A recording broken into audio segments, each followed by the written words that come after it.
কৃষ্ণ কৃষ্ণ শুধু শ্রী কৃষ্ণ, কৃষ্ণ বিনা কিছু না।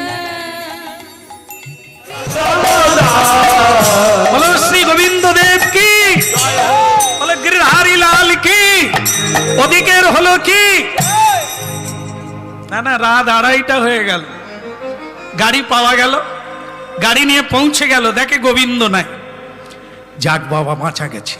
গাড়িওয়ালাকে ঘুরিয়ে দেব, গোবিন্দ বোধহয় মন্দিরে ঢুকে গেছে। ও গঙ্গা ভাই, সুড় করে পালিয়ে চলো, যা হয় গাড়ি পাওয়া গেছে। স্বয়ং ভগবান বলছে গাড়ি পাওয়া গেছে। আগে হ্যাঁ প্রভু গাড়ি, তুমি তাহলে মন্দিরে যাওনি? বল না না, আমি তো এইখানেই আছি। আমি বলেছি না বেরোলে আর ঢুকি না। তা গাড়ি পাওয়া গেছে?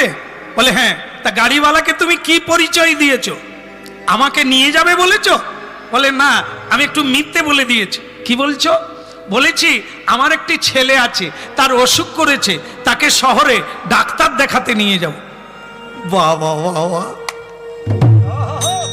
তুমি একটা দারুণ কথা বলেছো, আমার যেটা সবচাইতে প্রিয়। বলে কোনটা?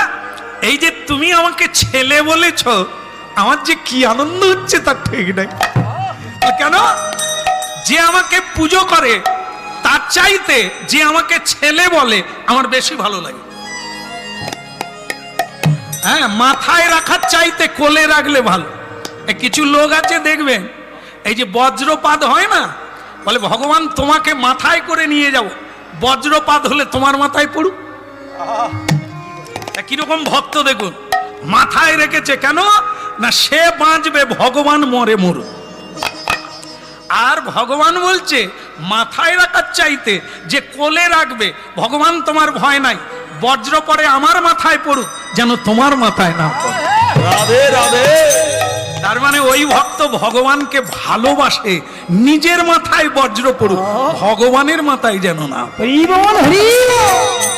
এও ভক্ত, এ এক হতভাগা, বলে ভগবানের মাথায় বজ্র পড়ুক, আমি যেন বেঁচে যাই। রাধে রাধে রাধে। এই জন্য ভক্তের মধ্যে ভক্ত আলাদা, তফাৎ আছে। তাই বলছে তাহলে ভালোই হলো, আমাকে যখন ছেলে বলেছো আর আমার অসুখ করেছে, তাহলে এক কাজ করো, তোমার গায়ে যে ছেঁড়া কাঁথাটা আছে, ওই ছেঁড়া কাঁথাটা আমার সারা গায়ে প্যাকিং করে দাও, মানে একবারে গোটা গা ঢেকে দাও। বলে প্রভু ঢেকে দেবো কেন? আরে বাবা, তুমি তো বলেছো আমার অসুখ করেছে, আমাকে প্যাকিং না করে দিলে ও গাড়িওয়ালা তো আমাকে চিনতে পারবে।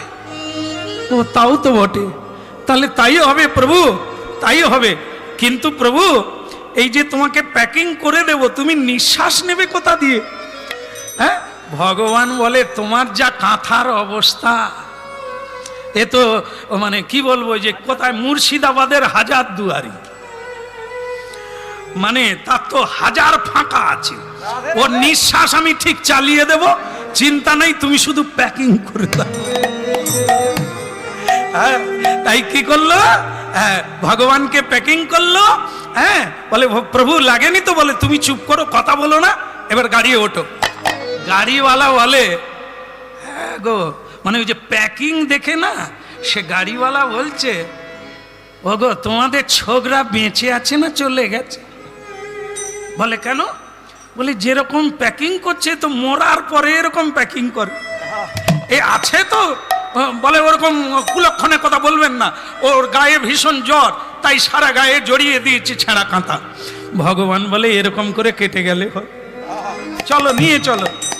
জয় গোবিন্দ জয় গোপাল, জয় গোবিন্দ জয় গোপাল, জয় গোবিন্দ জয় গোপাল।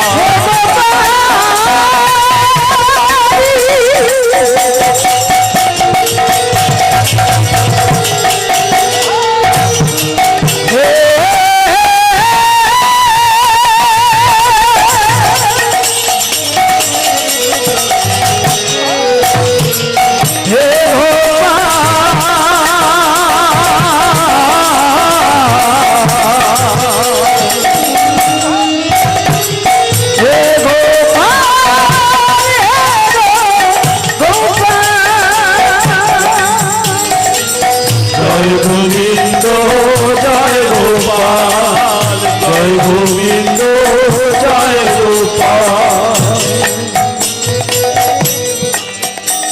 তো গাড়ি চলতে লাগলো।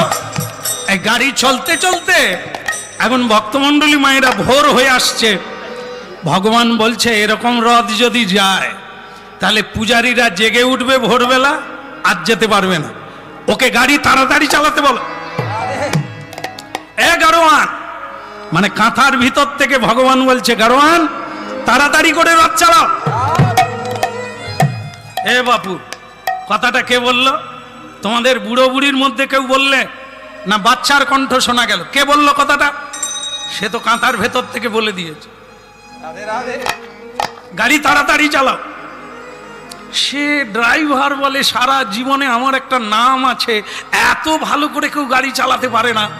আর কে বলল? কে বলল? এ কাঁথার ভেতর থেকে বলেনি তো?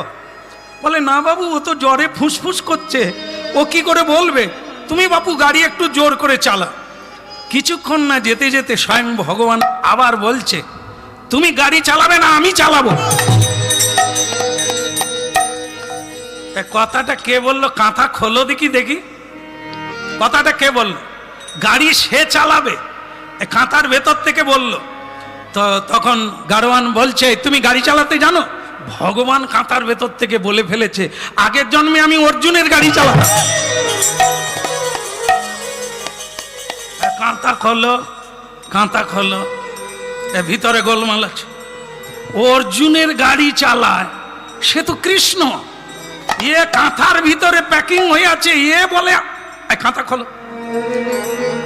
তখন বীর সিংহ বলে এই বিপদ তো রাস্তায় শুরু হয়ে গেল। আচ্ছা প্রভু, তোমার কি কথা বলার দরকার ছিল? সে ভগবান বলে আমি কি করব, চেপে থাকতে পারিনি বলে ফেলেছে। বলে এবার আমি সামলাবো কি করে? কাঁথা খুললে তো এক্ষুনি ধরা পড়ে যাব। তো ভগবান বলে তুমি বলে দাও না একটা কিছু মাথায় বুদ্ধি করে। তখন সে গাড়োয়ান বলে গাড়ি আর যাচ্ছে না, কাঁথা খোলো। বাচ্চা ছেলে, সে আবার আমাকে টেক্কা দেয় গাড়ি চালাবে, ও চালাক, ও গাড়ি চালাক। তো তখন বীর সিংহের মাথা একটা বুদ্ধি এসে গেল। সে বলে বাবা কিছু মনে করবেন না, কারো যদি মাথায় জ্বর উঠে যায় কি হয়? ভুল বকে না? এই ছেলেটার অবস্থা তাই। গাড়োয়ান বলে দেখেছো রাগ কি জিনিস? কথাটা খারাপ নয়, ওই কথাটাই ঠিক। তার মাথায় জ্বর উঠে গেছে, নাহলে ভুল বকে। আর আমি খামাখার রেগে অস্থির হয়েছে। ঠিক আছে ঠিক আছে, আমি গাড়ি চালাচ্ছি, জ্বর তাড়াতাড়ি যাতে নাবে তার ব্যবস্থা করছি। জয় গোবিন্দ জয় গোপাল, জয় গোবিন্দ জয় গোপাল, কেশব মাধব দীন দয়াল, কেশব মাধব দীন দয়াল, জয় গোবিন্দ জয় গোপাল, জয় গোবিন্দ জয় গোপাল, জয় গোবিন্দ জয় গোপাল, জয় গোবিন্দ জয় গোপাল।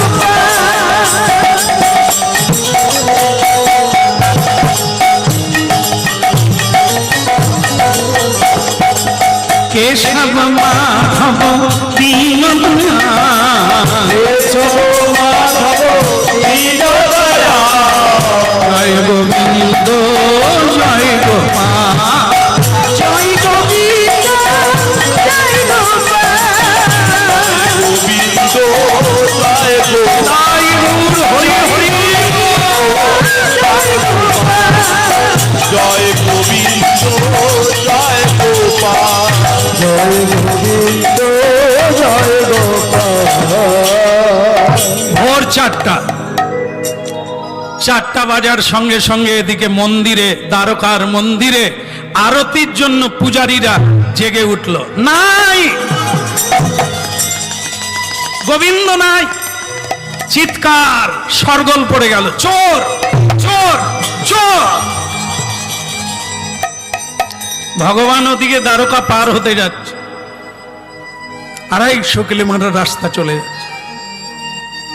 পূজারীরা মন্দিরে উঠে দেখে গোবিন্দ নাই। পুলিশ প্রশাসন সবাইকে ডাকা হলো। পুলিশ বলে দিলেন যারা যারা বাসায় আছে কেউ যেন না যায়, সবাইকে চেক করা হবে। করলো, পাওয়া গেল না। শেষে পুলিশ বলল যে দেখুন তো, এমন কোন লোককে কি আপনাদের সন্দেহ হয় ভগবানকে তারা নিয়ে যেতে পারে? পূজারী বললেন, স্বামী স্ত্রী দুজনকে আমার সন্দেহ হয়েছিল, ওদের হৃদয়ে কৃষ্ণ ভক্তি আছে। সকলে চলে গেলেও ওরা স্বামী স্ত্রী দুজন মন্দিরের বাইরে বসেছিল। আমার মনে হয় আমাদের গোবিন্দকে ওরা নিয়ে গেছে। কি করে নিয়ে যাবে? মন্দিরে তো তালা ভাঙেনি, মন্দিরে তালা দেওয়া আছে,